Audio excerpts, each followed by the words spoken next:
Hi, this is Belinda Colubriale and this is Talking High Performance with Belle. So I'm making this podcast for people who want to live their best life, people who know that there's more in them, but they just don't know how to get it. So there's a gap, something's missing, I'm making it for them. Hi and welcome to the next episode of Talking High Performance with Belle. Before I start, I was just chatting to some girlfriends a few days ago, and I was just talking about how much I love podcasting and just the joy that it's brought, to my life personally, to be able to get the word out, to more people and to get my thoughts out. So if you like what you're hearing, please feel free to subscribe and leave a review so that we can reach more listeners. So let's jump into today's episode. So today I want to talk about motivation, one of my favorite topics. Everything is my favorite topic, I feel, but I really love motivation and achieving the next level of personal and professional success. So I think it's really important that we understand that what got us to this point in our lives is not enough to take us to the next level. And I want to delve a little bit further into that today. And, I spoke about last week getting really clear on what it is that we want and using our purpose to help us to be aligned to do that. And today I think motivation is that natural next step. So once we're really clear, it's much, much easier to stay motivated. And that's what I want to talk to you about today in, working out what is the sweet spot when it comes to motivation and how do we build it and how do we make sure that we're not burning out along the way? Because when we talk about living a high performance life, we talk about, it's a maintained and sustained outlook that we want. We don't want crash and burn and work really well and then not work so well for a few weeks or a few days. We want to maintain, sustain and make sure that we keep growing. And that's what motivation is. So I thought a really good way to start with this is to talk about being the director in our own lives. And I read a book a few years ago called Ride of a Lifetime.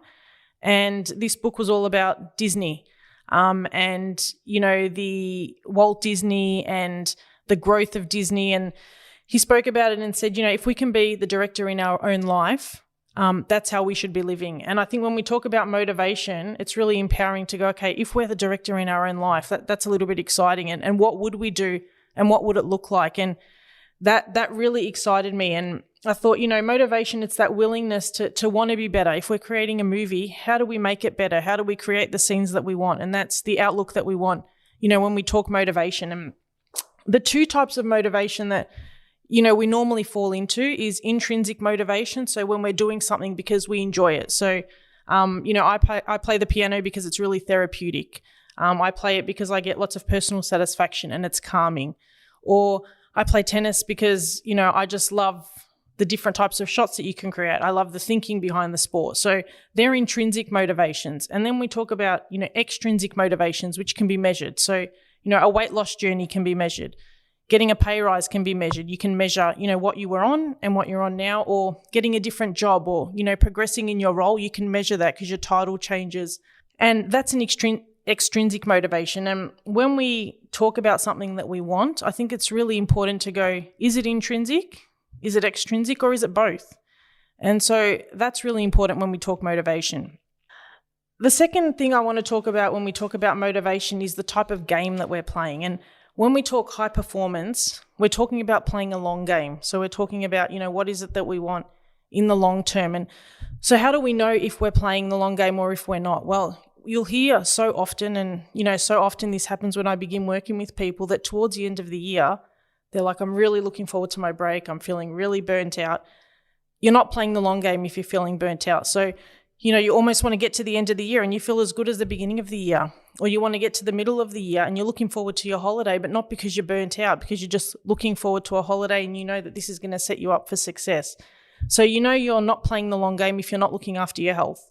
So if you are going out binge drinking every weekend, or if you're, saying you want to start that diet, or saying that you want to start those supplements, but you just don't, you're not playing the long game. So playing the long game is really important in high performance. And it's how do we, maintain and have those small wins that set us up for the future, but don't burn us out along the way. And it's really, really important in high performance living and in, feeling what the top 15% of people in the world feel, that you're not burning out along the way.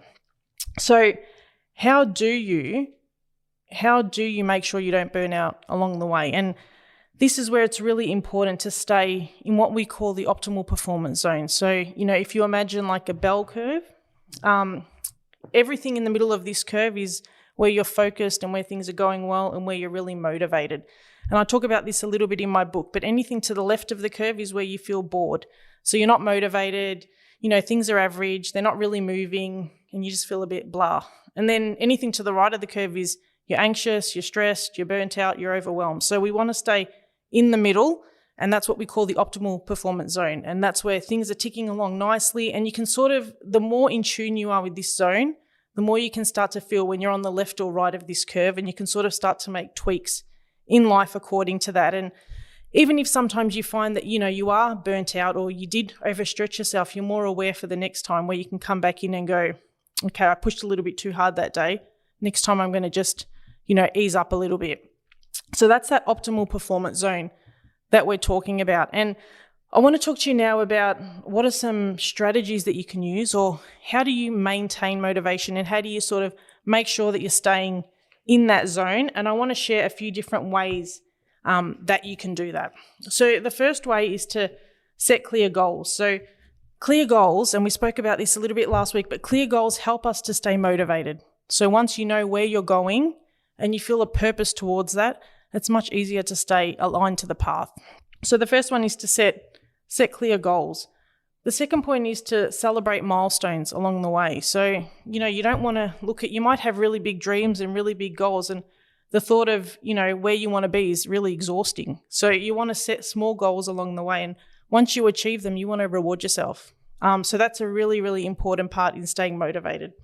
Third part is the part that I just spoke about staying in that zone. So, if you've got these big dreams, it can be overwhelming and it can be stressful. Whereas if you go, no, for the next 3 months, I'm going to focus on this part. And then the next 3 months, I'm going to focus on step 2. And you can maintain that, and it's much easier to be motivated because you're not overwhelmed, but you're still excited because you've got these little goals that you want to reach. So at the same time, you're not bored. So staying in that optimal zone. Part 4 is honoring the struggle. So this is a really important one, going, okay, I know that this is what I want to do. Most likely, in life, setbacks happen. And instead of falling into it and going, oh, poor me, or I can't do this, or, I failed again, going, no, you know what, this is a goal that's, going to have a good reward, or this is something that I really want to do.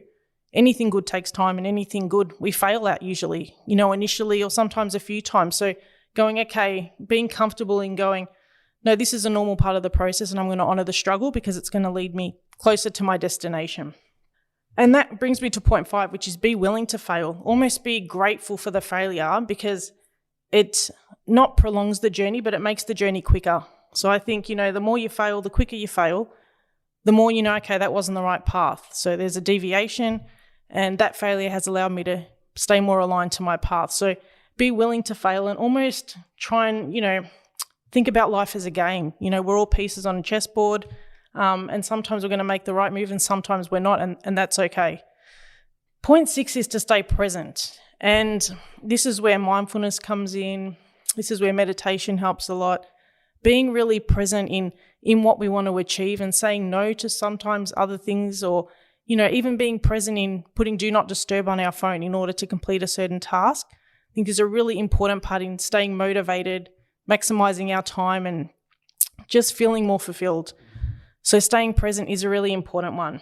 And then developing new skills. So nobody can reach, big goal. Nobody can have big goals that they can reach if they're not going to develop new skills. Skill building and skill stacking is really important to reach that next level, and almost going, okay, what do I want to achieve? What skills do I need to develop? So, if you asked me a few months ago, I'd have no idea how to, talk on a podcast. I was quite happy talking to people and, spreading my jokes and things, but I had no idea. If you put me in front of a microphone, I was like, oh, get this thing away from me. So, what skills do you need to develop in order to do so? So there you have it. There are a few tips of mine on motivation and building momentum to get you to that next level of success, to avoid burnout and exhaustion along the way, and, to create that motivation sweet spot and the spot where you feel empowered, and to see what the next level looks like for you. So, I hope you've enjoyed this episode. If you did, please feel free to subscribe, and I can't wait to chat to you next week, where we'll be talking about setting up your mornings for success. So until next time, live a successful, purposeful, and fully charged life. Your coach, Belle.